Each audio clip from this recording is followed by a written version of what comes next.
All right, if you're looking to change out the spark plugs and the wires too on your TJ, this is a 4-cylinder 2.5 liter.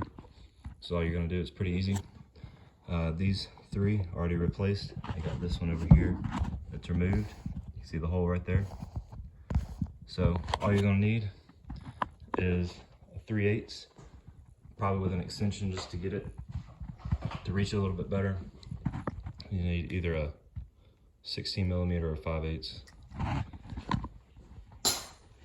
Just take each plug, pull it off the top of the spark plug, stick it in there, unscrew the plug, screw it back in.